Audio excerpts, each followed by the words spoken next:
الرحمن الرحيم إن شاء الله waxaynu eegi doonaa wax weyn casharkeennii grammarka ahaa grammarkana weliba waxaynu kasii eegi doonaa wax weyn 12 tennis English grammarku wuxuu leeyahay wax weyn 12 tennis baa jira 12 tense in English marka tennis lagu leeyahayna wax weyn waa dhacdooyinka waqtiyada yani hadii dhacday waqti hore iyo hadii dhacday waqti imika la joogo iyo hadii dhacdo dhici doonto tahayba يعني waqtiyadu way kala duwan yihiin marka hadii waxba dhacay ama waxba dhici doona marka la leeyahay yani waa dhacdooyinka uu ka hadlaya 12 tennis dhacdooyinkaas daba waqtiya kala leeyahay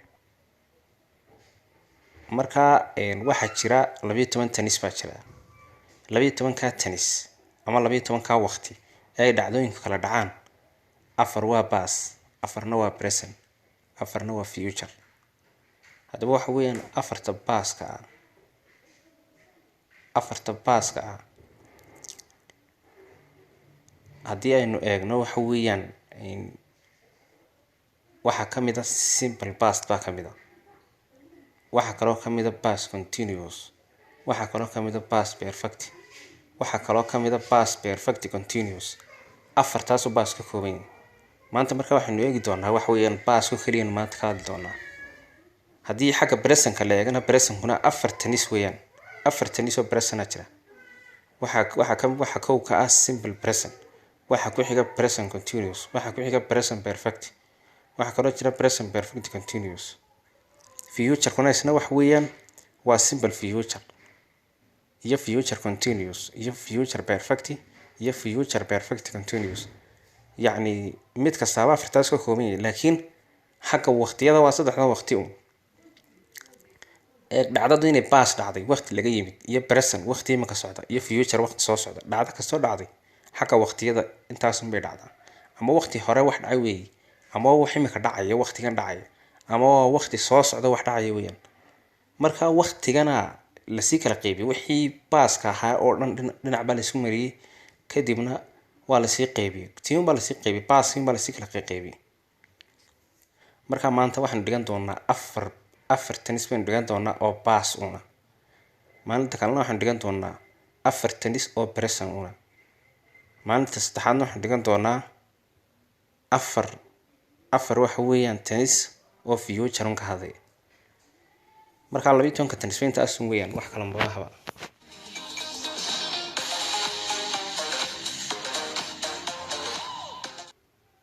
hadaba waxa weeyaan waxaan eegi doonaa past ibn bilaabi doonaa afartii past ka ahaa kii koobaad waa kan waa simple past tennis baa la dhahdaa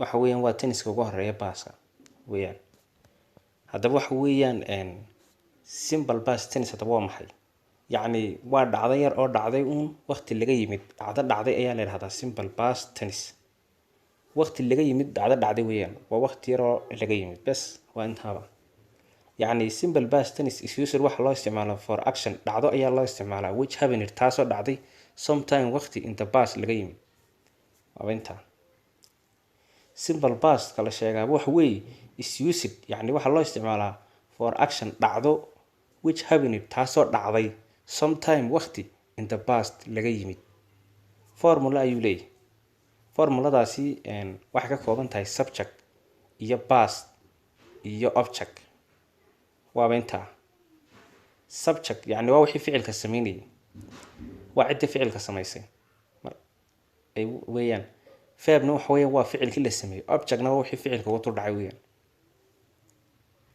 marka subjectkii ficilka sameeyay iyo ficilkii oo past iyo object wixii ficilku ku dhacay marka verb ka saddex nooc يعني waa present iyo past iyo past participle marka kani waxa weeyaan ficilka qaybtiisa labaad weeyaan ayuu tenniskani waxa weeyaan ficilka waxa laga dhigayaa wajigiisa labaad ficilku saddex waji buu leeyahay waa ficil present iyo ficil past iyo ficil past participle marka waxa weeyaan tenniskani ficilkiisu waa wajiga labaad ficilada qaarna wajiga saddexaad ficilada qaarna wajiga koobaad wajiga koobaad waa present wajiga labaadna waa past wajiga saddexaadna wax weeyaan waa past participle baa la dhahdaa haddaba waxa weeyaan tenniskani baaskunbaa wejiga labaad. haddaba waxa weeyaan tusaale aynu eegna bal. axmed ninka la yidhahdaa went wuxuu tagay home guriguu tagay yesterday shalay buu tagay. axmed guriguu tagay shalay wey. axmed waa subjectkii ficilka sameeyey, wentina waxa weeyaan waa ficilkii oo baasa, yacni ficilka uu tagayaa maaha uu tegi doonaana maaha uu tagay wey, oo ficilkii oo baasa weeyaan. wejigiisi labaad. axmed went wuxuu tagay home guriga yesterday shalay buu tagay. I saw waxaan arkay a horror dream riyo waxa weeyaan argagax laan arkay last night xalay. yacni xalay waxaan ku riyooday riyo argagax leh. horror yacni wax dadka kusoo ordaya ama wax dadka cunaya oo kale weeyaan, ama wax dadka dilaya ayaa horror leh. dreamna waa riyadii. markaa I saw waxaan arkay a horror dream baan arkay riyo horror ayaan arkay wax laga naxo last night xalay. markaa idii waa subjectkii, saw waa ficilkii oo baasa, horror dreamna waxa weeyaan waa riyadii aad aragtay ayaa objectde. adigii baa riyooday, maxaa wixii aad ku riyootay eeg, adigii waxaa tahay subject, wixii aad aragtidii aad aragtay waxa weeyaan waa ficil, wixii aad aragtay ina waxa weeyaan waa object. last nightna waxa weeyaan waa timekiida yacni. haddaba waxa weeyaan simple pastka marka question laga dhigayo iyo marka negative laga dhigayo intaasaad u baahan tahay. we use waxaan isticmaali doonaa de auxiliary gumaan isticmaali doonaa. auxiliaryga la yidhaahdo did, auxiliaryga did la yidhaahdo ayaan isticmaali doonaa si aynu question iyo negative uga dhigno, yacni su-aal iyo diid maynu ka dhigaynaa. yacni tenniska waa inaad garanaysaa tenniska positivekiisa iyo questionkiisa iyo negativekiisa. waxaanu soo aragnay waa positivekiisii, tenniska sidiisii caadiga ahaa iyo question marka su-aal lagaa weydiiyo, iyo negative yacni markaad wax diidayso ee leedahay waxaa sidaa maaha. tennis kastaa waa inu sidaa noqdaade, yacni positive iyo question iyo negative waa inu leeyahay. haddaba waxa weyaan si aynu positivekii uga dhigno question iyo negative aynu uga kala dhigno hadalkii caadigaa, si aynu su-aal iyo negative diidmo uga kala dhigno dhidh umaynu u baahannahay, wax kaleba uma baahninba. haddaba positivekii aynu soo dhignay muxuu ahaa? axmed went wuxuu tagay home guriguu tagay axmed. ayso waxaan arkay him isaga ayaan arkay last night xalay baan arkay. axmed guriguu tagay. I saw waxaan arkay him isaga last night xalay baan isaga arkay. haddaba waxa weyaan dhidh umaad ka horeysinaysaa. did axmed go home xalay axmed ma guriguu tagay. did I see him last night xalay ma isagaan arkay. eeg marka hore waxaad lahayd xalay isagaan arkay, imkana waxaad oranaysaa xalay ma isagaan arkay. su-aal baad ka dhigaysaa hadda, yacni axmed guriguu tagay baad marka hore lahayd, imkana su-aal baad ka dhigaysaa axmed ma guriguu tagay. imika qofaad weydiinaysaa, marka horena adaa sheegayde. marka hore adaa lahaa axmed went home guriguu tagay axmed, imikana adigiiba qofka weydiinaya ole did axmed go home axmed ma guriguu tagay.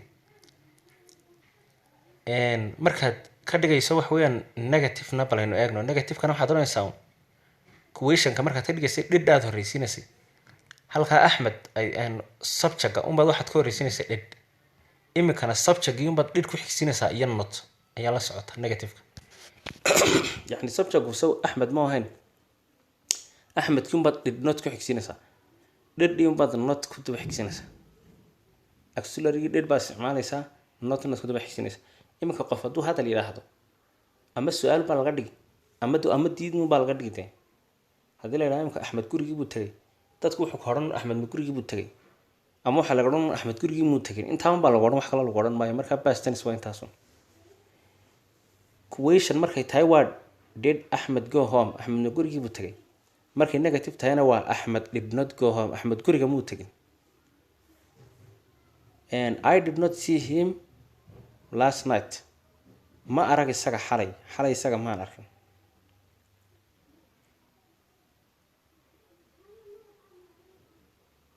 xalay isaga maan arkin. I did not see him last night isaga xalay maan arkin. imika yacni waa negative, yacni waa dafiraad, waa diidis. questionna waa su-aal baad ka keeni ka dhigaysaa wixii. Positive marka lagu leeyahayna waa hadalkii caadiga ahaa weeyaan. marka halkaa waxaa noogu dhammaaday past tense baa noogu dhammaaday.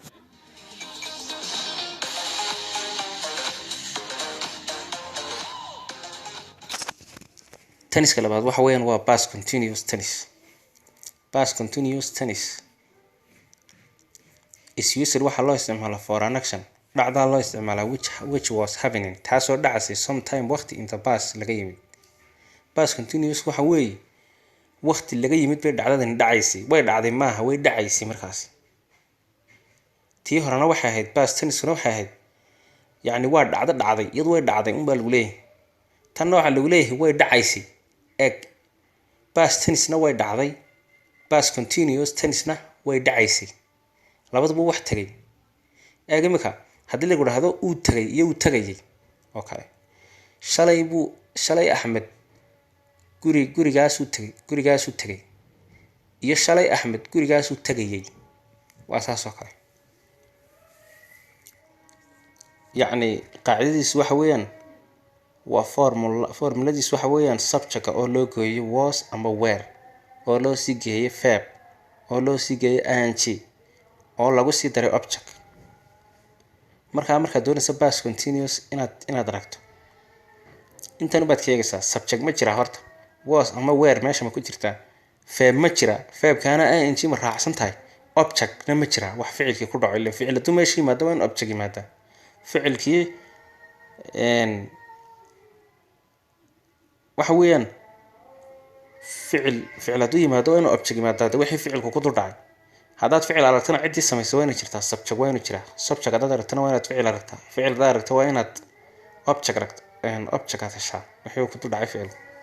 markaa tenniskani subjectkii aad taqaanay unbaa was ama were baa lagu darayaa, verbkiisina ing baa lagu darayaa, objectguna halkiisii iska joogaya. oo kolley mid kastaa uu leeyahay subject iyo verb iyo ing iyo uu leeyahay, waxaan u jeedaa mid kastaa subject iyo verb iyo object ba uu leeyahay. laakiin waxaan soo kordhayaa waa auxiliary-ga iyo ficilka siduu yahay. ficilku ma ing baa raacsan, ma ed baa raacsan, yacni ficilku ma past ba ma present ba, yacni waxaan weey.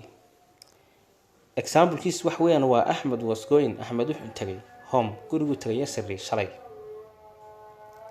gurigu tagay weey, Axmed was going wuxuu tagay home gurigu tagay yesterday shalay buu guriga tagay. Axmed gurigu tagay hadda maaha, gurigu tagay shalay. yacni shalay markuu Axmed halkaa marayay xaguu tagay su-aashaasi ka timid.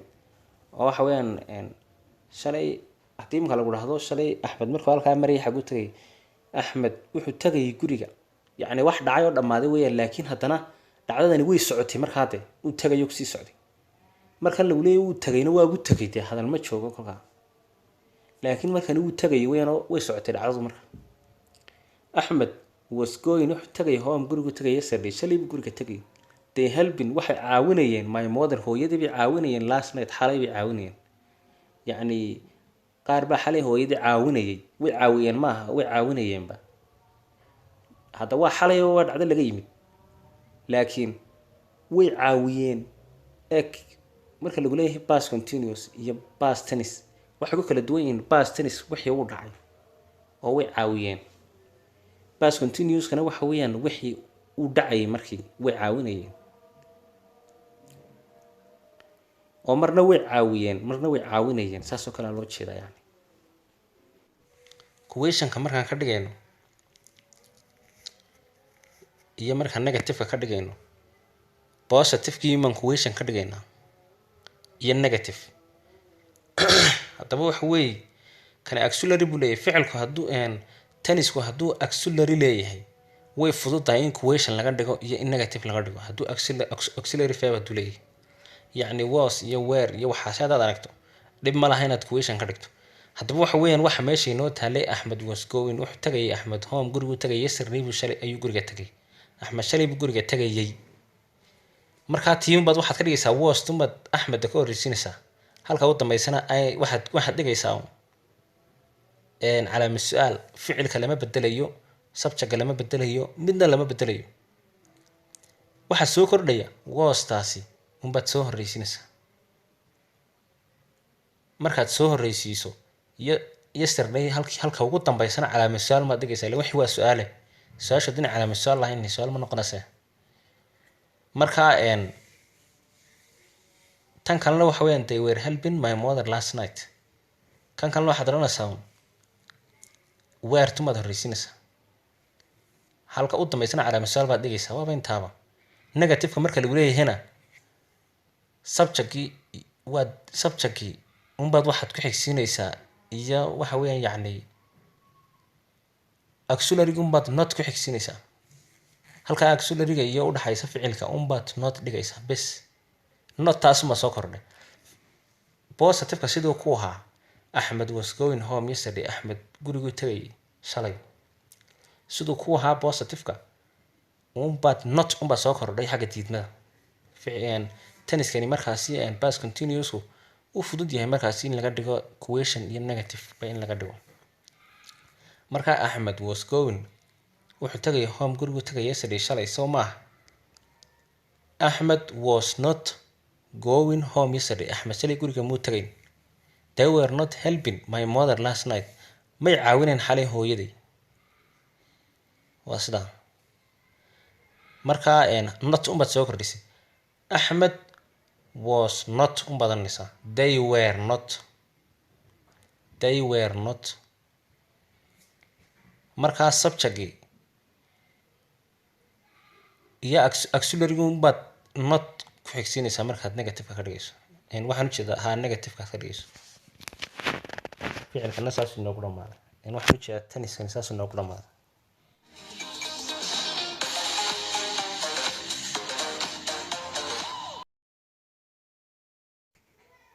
kana waxa weeyaan waa past perfect tense weeyaan past perfect tense waxa weeyaan waa tennis ka hadlaya laba dhacdo oo dhacay waqti baasa tii horreysay buu ka hadlaya yacni waa laba dhacdo oo labaduba waqti naga tagay dhacay tii horreysay ayuu ka hadlaya yacni maxaa looga baahan yahay markaasi labada dhacdo tii horreysay maxaa looga baahan yahay yacni waxa looga baahan yahay ingiriiska marka luqadda lagu hadlayo tennisyada iyo waqtiyada sida looga hadlayo ficilka ayaa isbedelaya marka waxa isbedelaya auxiliary iyo ficilka baa isbedelaya yacni auxiliary wuxuu noqonayaa had verbkiina wuxuu noqonayaa past participle oo waxa weeyaan yacni sababta loogu baahan yahay past perfect waa taa marka lagu hadlayo luqadda ingiriiska dee subjectgii waxaad ku daraysaa had baad ku daraysaa verbkiina waxaad ka dhigaysaa past participle baad ka dhigaysaa yacni waa sidaasi marka isbedelkaasi baan uga baahanay yacni labada dhacdo ee dhacay waqti baasa tii horreysay buu ka hadlayaa waxaanan uga baahannahay wax weeyaan isbedelkaasi ku dhacaya hadalka marka past perfect is used waxaa loo isticmaalaa for an action dhacdo which had happened taasoo dhacday before another action in the past intaana dhicin dhacdo kale waqti laga yimid yacni waa is used waxaa loo isticmaalaa for an action dhacdo ayaa loo isticmaalaa which taasoo had happened taasoo dhacday before ka hor another action dhacdo kale intaanay dhicin ay markaa dhacdani dhacday oo in the past laga yimid dhacdo kale oo laga yimid intaanay dhicin bay dhacday yacni haddii la yidhaahdo imika Axmed wuxuu tagay guriga intuna seexanin ayuu guriga tagay saasoo kale ama iyagu waxay caawiyeen hooyaday ka hor intaanan u tegin bay caawiyeen hooyaday marka examplekiisu waxa weeyaan Ahmed had gone home before he slept Ahmed had gone home before he slept Ahmed wuxuu tagay guriga before he slept intuna seexan Ahmed had gone Ahmed wuxuu tagay home guriga before ka hor he slept intuna seexan ayuu guriga tagay horta guriguu tagay kadibna markaasuu seexday intuna seexan buu guriga tagay waa sidaa they had helped iyagu waxay caawiyeen my mother hooyadii bay caawiyeen before I went ka hor intaanan u tegin to her iyada intaanan u tegin they had iyagu helped waxay caawiyeen my mother hooyadii before ka hor I went to her markaanu tagay ka hor yacni before ka hor I went to her markaanu tagay ka hor bay caawiyeen hooyadii marka past participle markaasi waa sidaa waxaan ujeedaa marka lagu leeyahay past participle ficilka ayaa laga dhigayaa wejigiisii saddexaad. ficilku waa saddex weji. يعني formuladan ka hadlaynaa formuladii waxaanu yidhi subject plus hard plus verb. verbkii hadba waxaa laga dhigayaa past participle baa laga dhigayaa. verbka marka hore past buu ahaa oo waa dhacday mar hore dhacday. haddaba verbkii baa past participle oo wejigii saddexaad baa laga dhigayaa. ficiladu waxay leeyihiin ama verbku wuxuu leeyahay saddex weji, waa present iyo past iyo past participle. marka past participle waa wejigiisa saddexaad. marka past perfect tense kanaynu ka hadlaynaa oo ah tenniskii saddexaad ee baaska. isagu verbka uu qaataa waa past participle weeyaan. wejiga saddexaad buu verbkiisu yahay. marka tennisadu dee way kala verb duwan. qaar waa present, qaar waa past keliya, qaar waa past participle. saas si kala duwan saddexdaa weji ay kala qaadanayaan. oo markaa example-ka laba dhacdo ayaa meesha ku jira. oo waxa weeyaan haddaan example ku yar noqono, Axmed had gone home before he slept. Axmed wuxuu tagay guriga ka hor intuuna seexanin. meesha waxaa ku jira wax weeyaan laba dhacdo. waa guri tagista iyo seexashada. waxaana horreysay guri tagista. marka labada dhacdo laga hadlaya waa taa. markaad ka hadlayso laba dhacdo oo dhacay waqti baasa, tii horreysay markaad ka hadlayso ayaad u baahan tahay past perfect inaad ku hadasho oo hadalkaagu sidaan noqdo oo subject plus hard plus verb past participle plus subject aad isticmaashay. yani taasaad uga baahan tahay markaa past perfectiga. tana waxa weeyaan dee helbid waxay caawiyeen my mother hooyadii before I went to her. intaanan u tegin ka hor bay caawiyeen. meesha waxaa ka dhacday laba dhacdo. midi waa caawinta ay hooyadii caawiyeen, midna waa u tagista aan anigu u tagay. marka waxaana horreysay caawinta iyagoo hooyadii caawiyeen baa horreysay. markaa laba dhacdo ayaa meeshan ka jira. markaa labadaa dhacdo waa helbid iyo went weeyaan. markaa caawinta ay hooyadii caawiyeen baa horreysay. markaan u baahannahay laba dhacdo tii horreysay inaan ka hadalno ayaan past perfect tense isticmaalaynaa. marka questionka iyo negative-ka marka laga kala dhigayo iyadoo dhib ma laha markaa iyanaa waqti badan iskaga luminin. yacni positive-ku wuxuu ahaa Axmed had gone home. Axmed guriguu tagay. dee waxa weeyaan meesha auxiliary baa yaala. auxiliary baad soo horreysiinaysaa markay su-aasha tahay calaamad su-aalna waad raacin doontaa wax oo dhanba. meelna ma bedelis. halkaa unbaad Axmed haddaasi waa auxiliary-gaad xagga hore marinaysa. markaad su-aal doonaysa auxiliary-gaad xagga hore marinaysa. markaad su-aal ka dhigaysana iyadoo sideedii iska ah unbaad not auxiliary ku xigsinaysa. marna auxiliary unbaad horreysiinaysaa su-aashii, negative-kana auxiliary unbaad not ku xigsinaysaa. waaba intaaba wax kale ma jiro. they had helped my mother. hooyadii bay caawinayeen. dee waxaad oranaysaa un had they helped my mother. ma hooyadii bay caawinayeen bay imka noqonaysaa. they had not helped my mother. hooyadii may caawinaynba. waa diidmo. Axmed guriga muu tagin iyo hooyadii may caawin. ma hooyadii bay caawinayeen. yacni intaanan tegin hooyadii may caawinayeen oo kale weeyaan imka. yani Axmed intuna seexan guriga muu tagayay mise guriga uu sii joogay. ilan guriga uu seexday soo maaha. Axmed guriga uu tagayay intuna seexanin. shalay buu Axmed guriga tagayay intuna seexanba ayuu guriga kusii socday. iyo guriga muu tagayay saxre Axmed iyo mabuu taginba dee. waaba la diidan yahay markaa kaasina saasuu inoogu dhammaaday.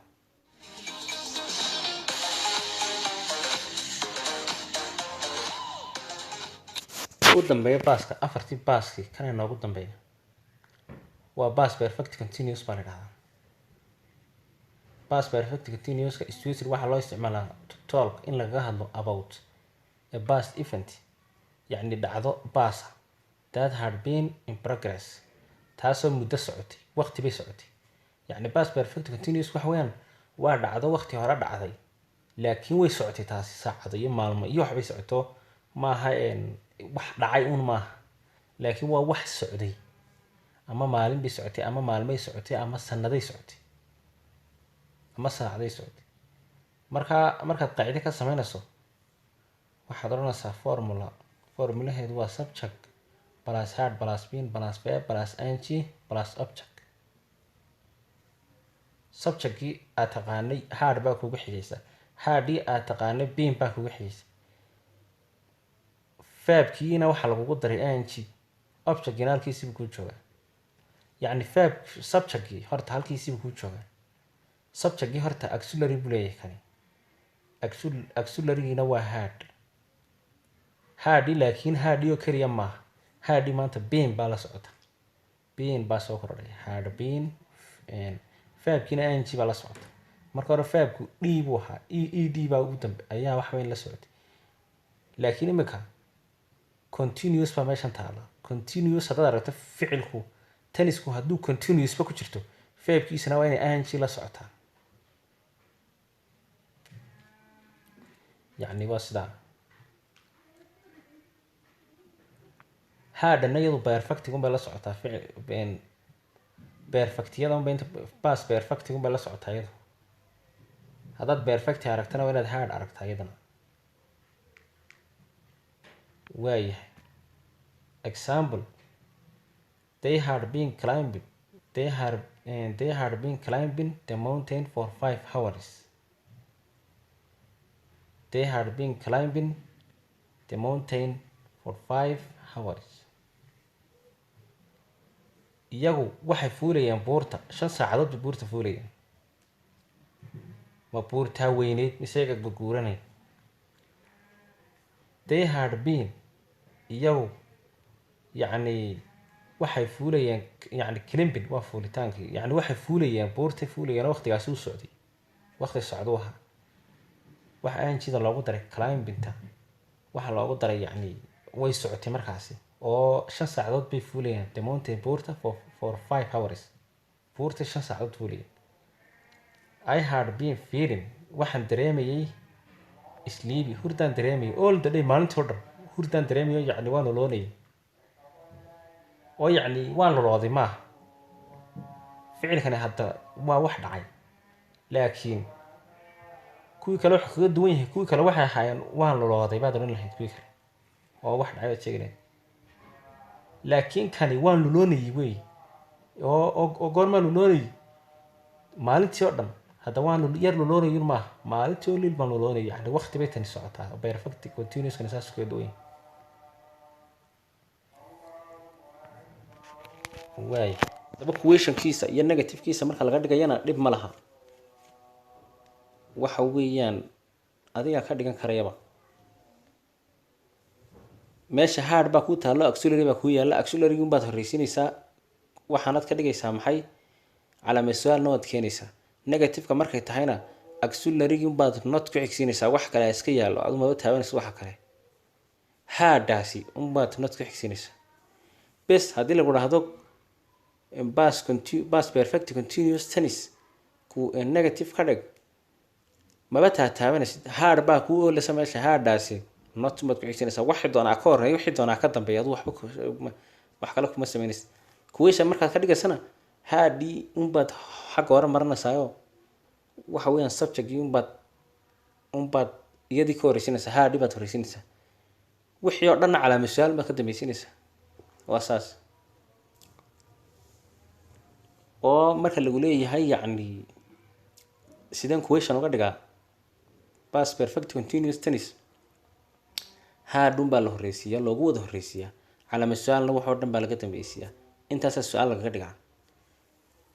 negative-kana hard baa not lagu xigsiiyaa, meel kalema lama taabto. marka waxaan rajeynayaa inaad wax ka fahantay.